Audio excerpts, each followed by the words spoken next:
Okay, pala. Paduldo lang. Ah, So, mayong gabi o mayong adlaw ninyong tanan niya para ninyo mga Catholic Faith Defender o Bible Apostolate, padayon mo sa inyong paghatag sa inyong mga gifts, mga gasa ngadto sa Ginoo. Niya dako kay nang ikatabang pagpaligon sa atong pagtuo. Kami mga pare, lipay kami sa inyong gihimo. Niya hinaut unta ang Ginoo mo bendisyon ninyo kanunay. Yon ang bahagi sa interview ni Bro Nicolay kay Father Siano taliwas sa bahagi ng homily niya na ginagamit ng Seventh-day Adventist at maraming nag-react at meron pang mga Katoliko na tinanggal nila ang salitang Father na nagsiano lang. Parang pahiwatig na nawalan sila ng respeto. Huwag naman ganon. No, yan ang pakiusap ko sa mga kapatid dating Katoliko. No? Mag-ingat lang tayo, lalo na sa Seventh-day Adventist at ibang mga, dahil sumusunod sila, yung mga bahagi lang sa pahayag ay pinag-chap-chap nila at yon ginagamit laban sa atin. Kaya narinig ninyo si Father Siano, todo suporta sa Catholic Faith Defenders. At blessing pa siya para sa apostolado ng Catholic Faith Defenders. Tatalakayin natin ito mga kapatid, samahan ninyo ako. Kumusta? Ito yung lingkod, Brad Wendell Talibong, muling makasama ninyo sa pagkakataong ito at inaniyahan natin ang ating mga kapatid na sumusubaybay sa ating live streaming. Huwag kalimutan na mag-like. Sa mga bago pa lang, mag-subscribe. Inaniyahan natin. Free po yan at pindutin ang bell button para updated kayo mag-comment at i-share ninyo mga kapatid. Kumusta sa lahat natin mga kapatid na sumusubaybay ngayon? Welcome po. No? At kagabi, sagawa tayo ng reaction video kaugnay sa ipinadala na bahagi sa homily ni Father Siano Obod mga kapatid na ginamit ng Seventh-day Adventist. At inilagay pa yung mukha namin ni Father Darwin. No? Galing yan, pinadala ni Gelier Pacana. At meron pang halong panlalait. Pero si Bro Nicolay nagpadala ng message dahil bago pa lang sabi ni Tolentino ato, pinipinistahan po ng SDA ang video ni Father Siano po. Sandali mahina daw ang audio ito. Kumusta ang audio ko? Mahina ang audio. So ito, kumusta ang audio? Adjust natin. Okay. Okay naman ang audio. Di ba static sa inyong pandinig? Okay na. Ayon kay Jason Calzado, Mary Ann Alarcon, mahina ang audio. Okay na, bro. Okay na. Okay, salamat ni bro. The Modeliver. Okay. So, ngayon, mga kapatid, nagbigay tayo ng reaction. Ang sabi ko, huwag naman kayong mawalan ng respeto dahil lang sa narinig niyong kapiraso na ginamit ng Seventh-day Adventist. No? Si from Quezon City ba? Ito si Jason. Maria Dulce Lapis. Okay na. Daghang salamat. Sa lahat ng mga sumusubaybay. No? Simbats TV. No? Eva. Junior 25. Okay na ang audio. Okay. Si Pania. Good evening, Bro Wendell. God bless. Okay. So, ngayon mga kapatid, si Bro Nicolay, CFD ng Dipolog City, nagpadala siya sa atin ng video sa interview ni Father Shiano Obod sa kaniyang paghayag ng suporta sa Catholic Faith Defenders. So makinig kayo, mga Seventh-day Adventist, lalo na si Gilier Bacana, yan sa Iliga na nagpadala sa naturang video sa atin. Yes, okay. Paduldo lang. Ah. So, mayong gabi o mayong adlaw ninyong tanan niya. So sa mga di nakaunawa, siguro alam naman ninyo na sa Cebuano, magandang araw. Para ninyo mga Catholic Faith Defender, Yeah? Para sa inyong mga Catholic Faith Defender, Bible Apostolate, sa Bible Apostolate, dayon mo sa inyong paghatag sa inyong mga gifts, mga patuloy kayo sa pagbigay sa inyong mga gasa. gasa ngadto sa Ginoo niya dako kay nang ikatabang pagpalig-on sa atong pagtuo. Malaki yang tulong para pagpatibay sa ating pananampalataya. Kaming mga pare, lipay kami sa inyong gihimo. So kaming mga pare, natuwa kami sa ginagawa ninyo. Hello kay Glinda Balagot dyan sa Dubai. Kumusta kayo sa Dubai? Regards kay Father Lini dyan sa Mary Paris, St. Mary Paris Church. Ang pinakamalaking parokya dyan sa Dubai. So, kahit waray ako, makaintindi ako ng Bisaya. Very good. Kahit waray siya. Niya hinaut unta ang Ginoo mo bendisyon ninyo kanunay. So may panalangin pa.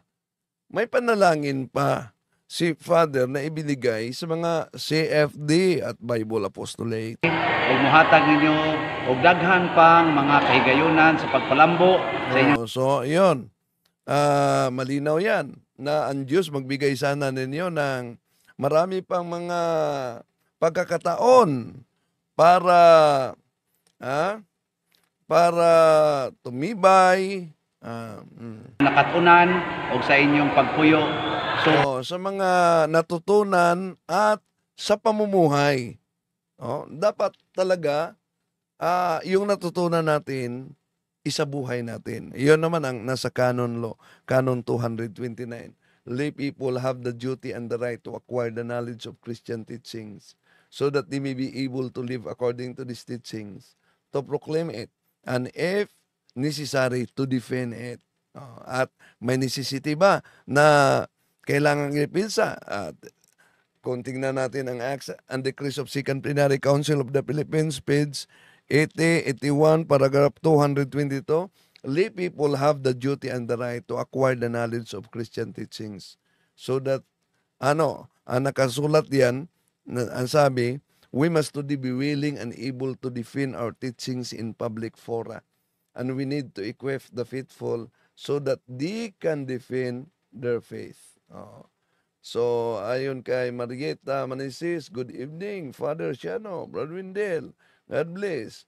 Opo, Bro Windel, lagi po kami nagsisimba at si Father Lini ang nagmimisa every Sunday, Tagalog speaking. Regards ako kay Father Lini, matagal na kami nagkita dyan sa pagpunta ko sa Dubai kasama si Father Bin Arsenio at yung kasama nating converted, galing sa born again. Ingat kayo dyan, mga kapatid. So huwag na sanang sumausaw pa sa gawain ng exorcist. Okay. So, tuloy natin, mga kapatid. sa pagtulunan sa simbahan o sa atong Ginoo. God bless you. Keep up the holy works of God. So, malinaw yan. Malinaw yan. Ang bahagi sa humili ni Father Shiano na ginamit ng Seventh-day Adventist ito. Siging lalis anang mga litra por litra, lalis anang unsa nang naang mga pizza, mga stilan, ginagmay kaing butang aron lang gyud ingnon ta nga mga bright kaayo, maayo kaayo mo study og history, memorize hapit tanang bersikulos Biblia, pero ang gugma sa usag-usa nangawagtang na. Oh. Yun, pwedeng matamaan sa kaniyang pahayag yung palaging nakipagdebate na ang sa isip parang kalaban na ang ibang pananampalataya at nawala na ng pag-ibig sa kapwa, no, sa ibang pananampalataya. Pwedeng matamaan 'yan. Kaya nga sabi ko kagabi na itong homily ni Father Siano, pwedeng gamitin nating challenge sa bawat isa, no? Na isabuhay natin yung mga natutunan natin sa pananampalataya dahil ang napakagandang pakipaglaban sa pananampalataya natin ay ang pamumuhay sa ating natutunan. Okay, tuloy natin. Di ba? Huwag kalainan sa mga Pharisees and scribes panahon ni Jesus.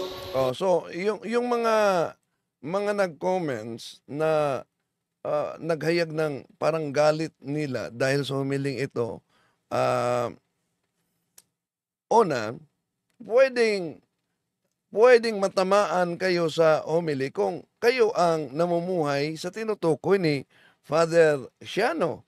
Yeah? Halimbawa, totoo naman na merong mga CFD talaga na halos araw-araw nakipagdebate. Para bang buhay na nila ang pakipagdebate. Meron. Pero, kahit pare, kinakalaban. Alam nyo yan na yan. Kahit mga kapwa CFD, kinakalaban at tinitira pa sa online. Kilala nyo yan. Kung sinong mga ganyan. At meron din mga CFD na dahil din nila matanggap yung desisyon sa CBCP, nagdala ng CFD tungkol sa opisyal na aral sa Gaday. Anong tawag nila kay Father Darwin? Tinawag nila Darwin. Anong tawag nila kay Father Abe? Tinawag lang nila na Abe. Darwin Abe. Anong tawag nila kay Father Frank? Tinatawag lang nila na Frank. So nawala na ang Father. Iyon ay isang pagpakita ng palatandaan na wala talaga silang respeto. Kaya kung kayo na nagkukomento, tinanggal ninyo ang Father kay Father Siano, so wala na kayong pagkakaiba sa ganyang mga CFD na halos araw-araw nakipagdebate, lalo na dyan sa Cebu, sa plaza, meron dyan. No? At naalala ko tuloy yung national meeting namin sa board at may mga CFD na mahilig talaga halos araw-araw makipagdebate. So si Bro Ryan Mejeliano, ang ating CFD National President, nag-schedule na kami mag-grocery ang grupo. Abay, yung mahiling makipagdebate, yun talaga ang ina-assign ni Bro Ryan na mag-lead sa rosary. Ayun na. Nagtanong na kung ano ang mystery, ano ang susunod. So, ibig sabihin, magaling lang makipagdebate, pero di nagro-rosary. Dahil kung nagro-rosary, alam niya kung ano ang sunod. Yeah? Yun ang challenge natin mga CFD, no? Na dapat isabuhay natin ang ating pananampalataya. So, yun, malinaw ang sabi ni Father at paghayag na yung suporta at blessing sa CFD. Okay, Father. So, mayong gabi o mayong adlaw ninyong tanan niya para ninyo mga Catholic Faith Defender o Bible Apostolate, padayon mo sa inyong paghatag sa inyong mga gifts, mga gasa ngadto sa Ginoo. Niya dako kay nang ikatabang pagpaligon sa atong pagtuo. Kaming mga pare, lipay kami sa inyong gihimo. Niya hinaut unta ang Ginoo mo bendisyon ninyo kanunay ug mohatag ninyo ug daghan pang mga kahigayunan sa pagpalambo sa inyong nakatunan ug sa inyong pagpuyo subay sa pagtulunan sa simbahan ug sa atong Ginoo. God bless you. Keep up the holy works of God. O, yun. Malinaw na yun mga kapatid. Ha? Pero alam nyo, itong mga ibang sikta, tulad itong pastor na ito, pinadala ni Kabornok sa akin. At si Kabornok mismo ang nag-request na sagutin mo ito, bro. No. Itong pastor na ito, sa Baptist ba ito, na pinalabas na nagkontrahan kami ni Father Darwin sa pahayag. Nako, talagang totoo mga kapatid yung sinasabi na ang common sense hindi common sa bawat isa. Bakit? Imagine, una, ang good news dito, nakikinig siya sa akin at kay Father Darwin. Pero may bad news. Dahil sa kanyang pakikinig, itong pastor na ito, hindi naghanap ng katotohanan. Naghanap siya kung ano ang pwedeng ipalabas niyang butas sa mga pahayag namin. At ang akala niya, naka-score na siya sa kanyang pinalabas. Pero nagiging kahiya-hiya ang resulta sa kanyang paggamit dito. Bakit? Ito mga kapatid. Usa ka pare og CFD wala So isa ka pare at isang CFD, ako at si Father Darwin ang tinutukoy nitong pastor ng Baptist mga kapatid. magkasinabtanay. Hindi daw kami unawaan. So merong pagsusuwagan. Sa Patawa-tawa pa siya. So ang good news dito, nakikinig siya kay Father Darwin at sa akin. Ngunit, naghanap lang siya kung ano ang pwedeng butas. Ang akala niya, naka-score siya. Pero, may tama talaga. Okay, tuloy natin. kung kano sa nagsugod ang simbahang Katoliko. So, nagsusuwagan daw kami sa mga taon kung kailan nagsimula ang Katoliko. Mali ka diyan, pastor. Dahil si Father Darwin daw, ang binanggit ay 1,991 years old. Tama si Father Darwin. Mali ba ako? Tama din ako. Bakit? Dahil ang tinutukoy ni Father Darwin ay ang Universal Church. Na kung tingnan natin ang The New Book of Knowledge Encyclopedia Volume 16, page 287, The History of the Roman Catholic Church. The history of the Roman Catholic Church began in an upper room in Jerusalem almost 2,000 years ago. So ibig sabihin, mula sa taong 33 AD hanggang sa taon kung saan binanggit ni Father Darwin ang 1,991 years old, yon ang gulang ng simbahang Katoliko. Pero, bakit sinabi ko, bago lang tayo nagdiwang ng 500 years? Ang tinutukoy ko dyan, Pastor, for your information, ang pagiging Kristiyano sa Pilipinas. Bakit? Kailan dumating ang Kristyanismo sa Pilipinas? 1521 for your information. Kaya, bago lang nagdiwang ng 500 years, dahil sa 2021, yun ang 500 years of Christianity sa Pilipinas. Isip-isip naman, Pastor, ha? Pag may time. Okay, tuloy natin. Ang pare nagsulti nga ingon ani ka taas ang katuigan sa Sa din makaunawa ng Cebuano, si Father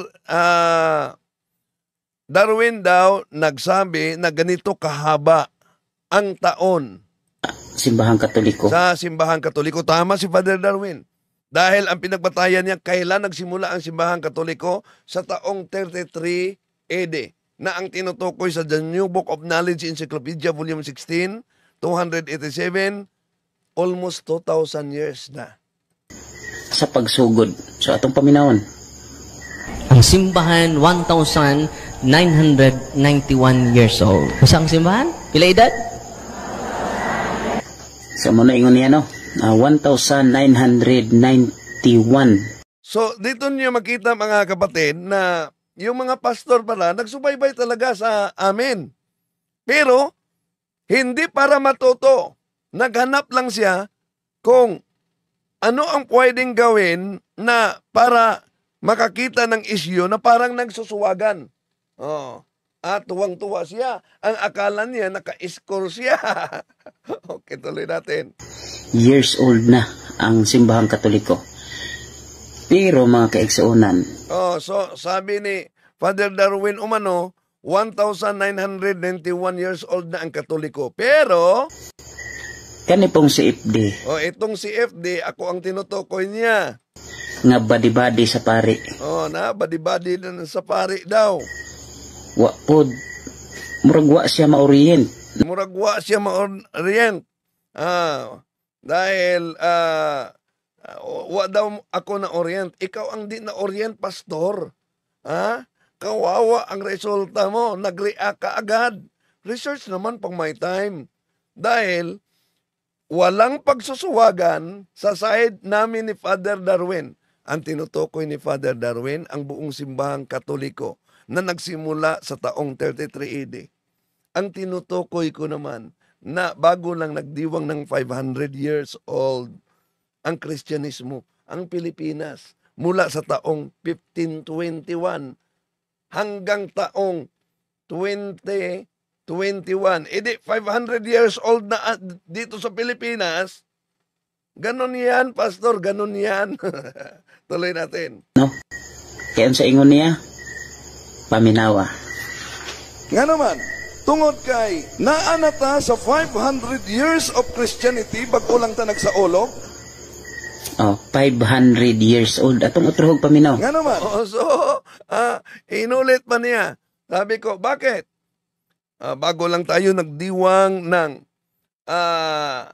500 years of Christianity. Tungod kay naanata sa 500 years of Christianity bago lang ta nagsaolog. And So patawa-tawa pa si pastor, oh. Ang lalim. Ang lalim ng unawa ni pastor, no? Sana yun din kalalim ang utak ni pastor. 100 years old. So kamo na'y bahala kung kinsa inyong tuuhan. Ang pari, So meron pa siyang sabi, kayo na ang bahala. Sino ang inyong paniniwalaan? Ang pare ba o itong CFD? So, ang akala niya, naka-score na si pastor dito. No? Akala niya, naka-score na siya. Parang wala talagang comprehension. Tuloy natin. o ang CFD. Kana lang, o mayong adlaw. Oo, yun lang umano. Yun lang umano. Sa susunod, pastor, research ka naman. At pakinggan mo mabuti, ha? Oo, pakinggan mo. Ano daw umano, ang sabi ng pastor sa AD, after death? Hindi yan after death. Ano Domini yan? Ano Domini, year of the Lord. Oh. Ang akala nila, ang AD ay after death. Oh. Ganon yan. So makita ninyo mga kapatid, yung mga pastor talaga, sumusunod talaga sa amin ni Father Darwin. Pero, akala niya may pagsusuwagan. Kaya, sino daw ang dapat paniniwalaan sa amin? Kapwa kami dapat paniniwalaan. Bakit? Tama si Father Darwin. Sa taong binanggit niya na ang simbahang Katoliko ay ang tinutukoy niya mula sa taong 33 Anno Domini. Nang itatag ng ating Panginoon Jesucristo sa Mateo 16:18, kago disoy lego hotis iye Petrus, kay ipitaw te Petra oy kudumisomonte Ecclesia. 33 AD yan. So ngayon, anong taon na tayo? 2024. Sa taong 2033, Walang simbahan sa buong mundo na magdiwang ng 2,000 years na pagkatatag, kundi ang simbahang Katoliko lang sa taong 2033 yan. Pero ang tinutukoy ko, Pastor, for your information, ang pagdating sa Kristyanismo sa Pilipinas, taong 1521. Wala pang siktang Lutheran dyan dahil ang 1522 pa natatag ang Lutheran Church. 1517, humihiwalay si Martin Luther. Oh. So, sa taong 1521, kaya nga, kung tignan natin ang aklat ni Gregorio Saide, Philippine History by Gregorio Saide, Philippine Edition, page 123, the greatest legacy of Spain to the Filipino people is Christianity, especially the Roman Catholic religion. This religion was Asian in origin, being founded by Jesus Christ in Palestine. Klaro yan. Being founded by Jesus Christ and Palestine. So, kailan dumating ang Kristyanismo sa Pilipinas? Taong 1521. So therefore, sa taong 2021, ika-500 years, yun ang tinutukoy ko dito sa Pilipinas sa pagdating ng Kristyanismo. At ang tinutukoy naman ni Father Darwin nang sinabi niya na 1,991 years old ang simbahan, sa taong yon na binanggit niya, simula sa taong 300 at taong 33 AD. Ganun yan po, Pastor, no? Oh. Kaya mga kapatid, mag-aral talaga tayo sa pananampalataya. Kitang-kita niyo naman kung ano ang mga sinasabi nito, mga pastor na ito. Okay?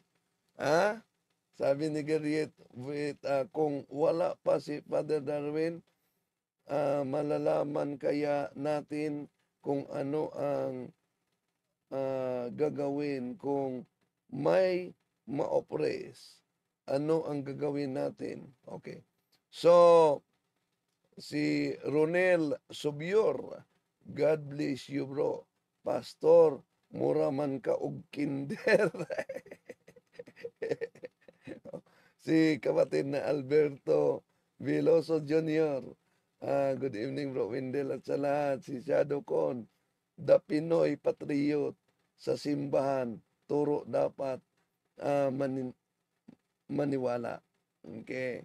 So, ayon kay Jewel Butlig, ito naman yung pastor na ED after death daw. ED after death. So, si Gilanon PHTV, si Hilda Basar, good evening po sa lahat. Pa-shout out naman dyan. Okay. So, may talakayan ngayon si Brother Jando. No? Kaya, pasok tayo sa punto por punto. So, yan mahilig talaga itong mga sulpot, mga kapatid, na gumagamit ng mga kapirasong pahayag. Ayan. Dito sa blessing at suporta na inihiyag ni Father Siano sa CFD at Bible Apostolate, butata na sila dito. Okay?